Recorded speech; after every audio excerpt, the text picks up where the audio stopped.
Assalamualaikum warahmatullahi wabarakatuh. Alhamdulillah, hadirin, kita sekarang masuk dalam kajian tentang an ba'dil hukama. Berkata sebagian ahli hikmah, annahu qala man lam yakhshallah lam yanju min zillatil lisan. Siapa yang tidak takut kepada Allah maka tidak selamat dari tergelincirnya lisan. Ini orang-orang yang tidak menjaga lisannya, artinya tidak takut dengan Allah Subhanahu wa Ta'ala. Karena lisan ini bisa menyebabkan orang mendapat ridho dari Allah dan bisa menyebabkan mendapat murka dari Allah Subhanahu wa Ta'ala. Walaupun satu kalimat, misalnya kalimatnya iya, itu bisa terjerumus ke dalam nerakanya Allah Subhanahu wa Ta'ala. Makanya Imam Suyuti mengarang kitab khusus tentang perkataan yang menyebabkan orang keluar dari Islam. Itu namanya al-ilam bi iqadil iman. Kitabnya tebal, lebih dari 500 halaman. Cuman omongan doang tuh yang dibahas. Misalnya ada orang yang membahas Abu Bakar di neraka, gitu ya. Nah, itu kafir dia. Dibayangkan, ini kalimat luar biasa. Dan juga ada yang menyebabkan satu kalimat membuat kita masuk surga atau membuat Allah ridho. Ya, yang kita kenal kalimat la ilaha illallah Muhammadur Rasulullah atau kalimat alhamdulillah. Dibahas di dalam kitab-kitab hadis, kitab hadis sholihin. Itu ada orang yang masuk surga karena kalimat aja alhamdulillah. Makanya malam yakhsyallah lam yanju min zillatil lisan. Tidak selamat dari tergelincirnya lisan. Rawahu sallallahu alaihi wasallam, tuba liman malaka lisanahu wa wasi'ahu baituhu wa baka ala khotiyatihi. Beruntunglah orang yang mampu mengendalikan lisannya. Jadi lisan yang keluar ada lisan atau perkataan yang diridhoi oleh Allah Subhanahu wa Ta'ala. Wa wasi'ahu baituhu, dan juga diluaskan rumahnya. Ini maksud rumahnya adalah hati kita. Sebab rumah orang ada yang luas, ada yang sempit. Ada yang 5 kali 5 meter, ada yang 50 kali 50, beda-beda. Tapi kalau hati ini bisa seluas samudera. Jadi kalau hati bisa sesempit kuburan, gitu ya. Nah, padahal hati ya tempatnya di dada kita. Bisa luas, bisa sempit, tergantung bagaimana kita mengisinya dan memasukkan ke dalam hati-hati kita. Maka beruntunglah orang yang bisa menahan lisannya, meluaskan rumahnya, yaitu hatinya. Hati yang paling luas yaitu hati Nabi kita Muhammad sallallahu alaihi wasallam. Nabi sih bukan samudra lagi. Kalau ada orang yang hatinya samudra, itu dikatain apa aja dia membalas dengan kebaikan. Itulah Nabi kita Muhammad sallallahu alaihi wasallam. Bayangkan pada waktu terjadi Fathu Mekah, penaklukan kota Mekah. Ini penaklukan tanpa pertumpahan darah. Di situ Nabi bawa pasukan 10.000. Lalu Nabi menguasai kota Mekah. Di situ ada Hindun dan Abu Sufyan. Yang dulu Hindun ini membunuh paman Nabi Muhammad SAW. Bukan hanya membunuh, tapi dibelek dadanya, lalu diambil jantungnya, dipotong kupingnya, dipotong hidungnya. Nah, kalau kita namanya dimutilasi dah. Cuman kagak dipotong palanya aja, cuma cuma dibelek, diambil dada jantungnya dan isi perutnya. Itulah yang dilakukan oleh Hindun kepada paman Nabi Muhammad SAW yang bernama Hamzah. Lalu ketika penaklukan, Hindun ada di situ di kota Mekah, tapi dibiarkan oleh Nabi Muhammad SAW, bahkan diberikan keamanan oleh Nabi. Kalau kita lah, oh itu dia yang bunuh paman gua, seret dia, gantung. Itulah hati Nabi kita Muhammad sallallahu alaihi wasallam. Wa baka ala khati'atihi, dan menangis atas kesalahannya, atau kita menyesal. Jadi kalau ada jamaah yang menyesal atas perbuatan salah walaupun sedikit, maka dia termasuk orang yang beruntung di dunia dan di akhirat. Karena ada orang yang melakukan perbuatan dosa, dia ketawa-ketawa, ketika minum minuman keras, dia tersenyum, ketawa, terbahak-bahak. Ada yang mencuri, ada yang ini dan sebagainya. Korupsi, tahu korupsi ya? Mencuri uang rakyat, ditampilin, dia tersenyum-senyum. Itu namanya orang yang tidak menangisi apa yang menjadi kesalahannya. Kalau kita bukan kesalahan, jadi ada amalan yang rutin kita lakukan, lalu luput kita lakukan, itu menyesal luar biasa.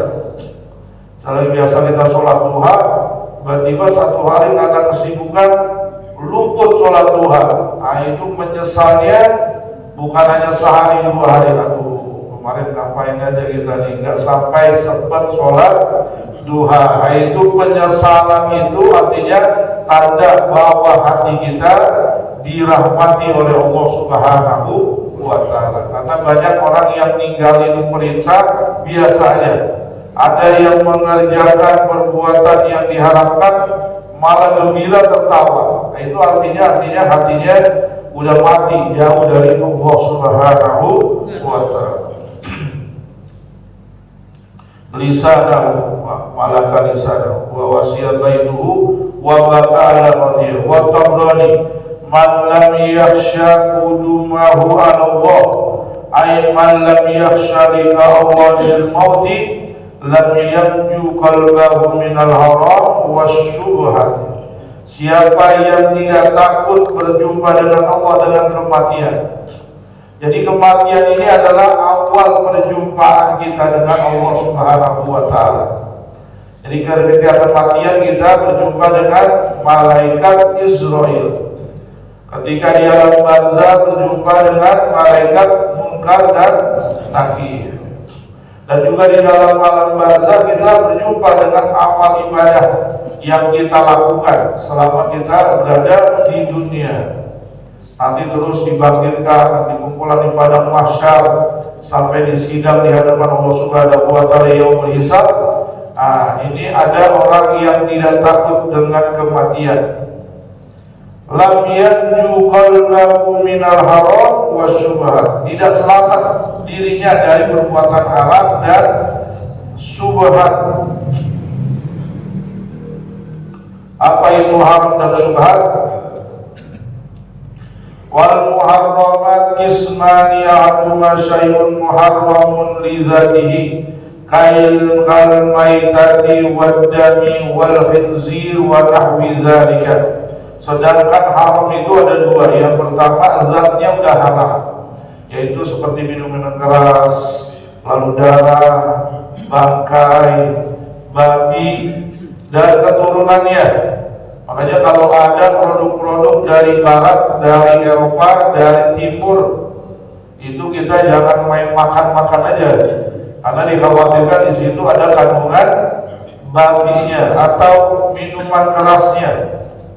Kebanyakan yang dari Korea, dari Jepang sekarang udah masuk, dari Thailand dan sebagainya. Kita hati-hati, mendingan kita makannya tahu gejrot aja deh, enak ya. Karena makan yang macam-macam tuh, kayak mie apa tuh, mie ini, mie itu, macam-macam yang dari Korea, dan itu disukai anak-anak sekarang.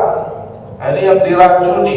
Ternyata banyak kandungannya itu, diantaranya adalah yang diharamkan oleh Allah Subhanahu Nah ini yang menyebabkan anak-anak kita generasi ini pun sulit mendapatkan kemudahan untuk ibadah kepada Allah Subhanahu wa Ta'ala. Makanya sebisa mungkin kita makan makanan yang jelas-jelas. Buah-buahan ini juga, kalau dulu kita makan buahnya jelas, rambutan, betul ya? Duku, jambu kita petik sendiri, jambu kelutuk, nangka, ada semua nih, apalagi di Ciracas. Ini makanya jamblang, sereme, tahu sereme? Buat lobi-lobi gitu ya. Kalau sekarang udah di mana-mana, itu 3 bulan saya dapat, saya coba juga di dalam kulkas atau di luar kulkas, enggak rusak. Betul ya? Jeruk tuh 2 bulan, 1 bulan enggak rusak-rusak. Kalau dulu buah-buah kita 3 hari udah busuk. Nah itu yang paling bagus. Makanya kita mudah-mudahan diberikan keberkahan oleh Allah Subhanahu wa Ta'ala. Lidzatihi wa nahwi dzalika fa hadza la yahillu, ini udah jelas haram. Jadi nggak usah pakai kan dikit, nggak pakai banyak. Semua yang mengandung walaupun setetes namanya haram. Wasani halal fi nafsi kal ma'i al-qahir wal arus lakinnahu mamluku lil ghairi fayahrumu alaika hatta yusbiru milkika biwajhin jaizin fis syar'i. Dan yang kedua, halal zatnya seperti beras, minyak, air dan lain sebagainya, itu tapi diharamkan kita miliki kalau milik orang lain. Kalau milik kita halal. Jadi apa saja yang milik kita halal. Ada ikan, ada daging, ada ayam, ada air, ada buah-buahan, itu semuanya dihalalkan. Kalau masih bukan milik kita, namanya haram. Atau kita tidak boleh mengambil dari yang bukan milik kita, maka dihalalkan apabila sudah menjadi milik kita, mendapatkan kehalalan dari jalan syariah. Jadi kalau halal haram ini jelas ya, semuanya paham bahwa ini halal, ini haram. Wasyubuhat, ini sekarang syubuhat. Salah satu darajat, ada 3 derajat syubhat. Mata yang qala tahrimuhu wa syakka fi hillihi fi hadzal hukmi haramun. Jadi yang syubhat itu yang kita yakin haramnya dan kita ragu terhadap halalnya. Ini yakin haram dan kita ragu halalnya, maka itu tinggalin. Contohnya ada pedagang yang menjual beras, lalu beras itu ada yang harganya 15, ada yang harganya 12.000. Lalu dioplos, yang 15.000 25 liter, yang 12.000 di 25 dioplos, dijual dengan harga 15.000. Nah dia ini pedagang yakin ini mah haram sebenarnya, cuman karena ingin untung banyak harganya dioplos. Tapi halal apa enggak ya? Nah udah kan beras juga namanya. Jadi kalau dia ini dalam hatinya udah yakin ini haram, maka itu ditinggalkan. Itu syubhat yang udah haram, syubhat yang masih haram. Jadi hatinya udah menolak.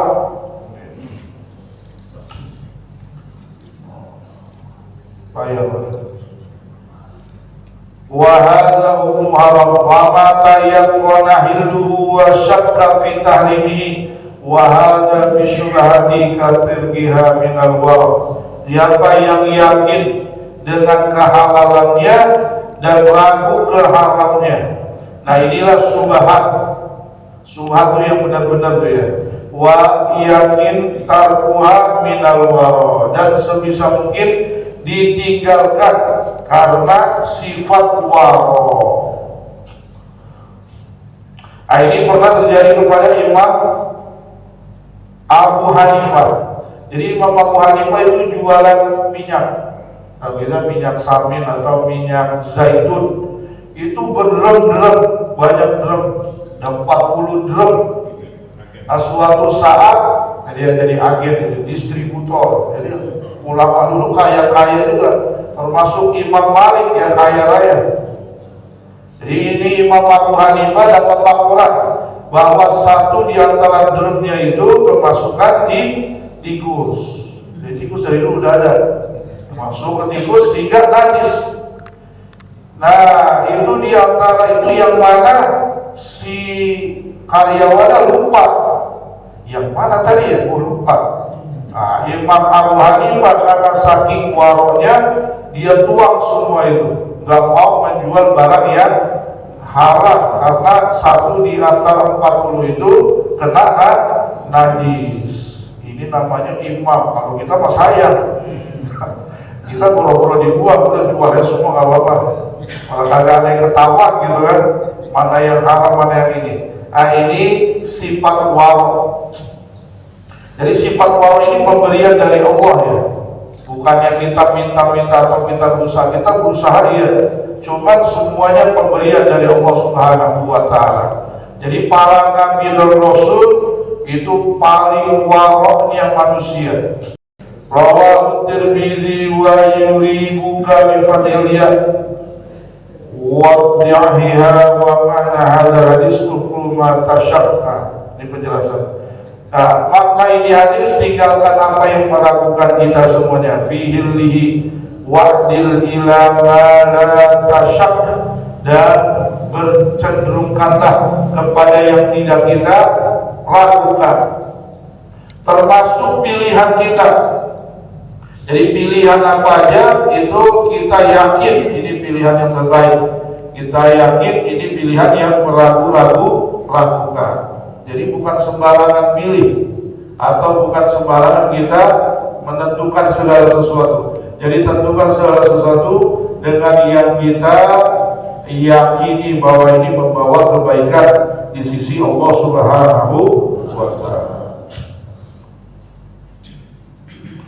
Wa man lam yakun aisan ay qatimur raja minal khalqi lam yanju minat tamai. Siapa yang tidak memutus keharapannya kepada manusia, maka dia tidak selamat dari sifat tamak. Jadi ada orang yang mengandalkan manusia. Apa saja dia mengandalkan manusia, mengandalkan relasi, mengandalkan ini, mengandalkan itu semuanya, maka dia tidak selamat dari sifat tamak. Rawahan Nabi sallallahu alaihi wa alihi wasallam, ista'idzu billahi min tama'in yahdi ila tama'. Ay danasa wa min tama'in yahdi ila ghairi tama'in wa min tam'in haitsu la mat'amin. Ini hadis Nabi besar Muhammad SAW. Berlindunglah kepada Allah dari sifat tamak. Tamak itu ada sifat serakah, ingin memiliki semuanya dari apa yang dimiliki, dari pemeliharaan dunia dan seisinya, karena dia mengandalkan manusia. Nah, ini orang yang berbahaya. Jadi kalau ada dalam hati sifat manusia itu tamak, itu dia nggak peduli lagi, apa saja diambil. Ya, kalau dia kerjanya di kantor, dia rasak susuk sini, ambil sono ambil sini, yang halal yang haram nggak peduli. Kalau dia punya tambang, kalau tambang ya, tambang dikuruk, setelah selesai udah ditinggalin gitu aja. Atau yang ini udah selesai, diambil lagi yang kedua, yang ketiga, keempat. Kalau ada sifat tamaknya, dia ilegal apa enggak ilegal, enggak peduli dia. Yang penting dia ambil untungnya banyak. Pokoknya ini tamak berbahaya bagi kehidupan dunia dan alam semuanya. Jadi orang-orang yang merusak alam semua karena sifat tamak. Tamak itu sifat serakah. Ada orang yang menghancurkan ini hutan, nggak peduli lagi. Yang penting dia dapat untung, yang penting dia dapat izin dan lain sebagainya. Nah, makanya kita diperintahkan berlindung kepada Allah Subhanahu wa Ta'ala. Jangan sampai kita memiliki sifat tamak yang mengotori hati kita. Itu Nabi kita Muhammad SAW pernah 3 hari 3 malam nggak makan. Makanya cuma minum korma. Kalau kita 3 hari 3 makan udah lemes banget, luar biasa. Itu Nabi dan para sahabatnya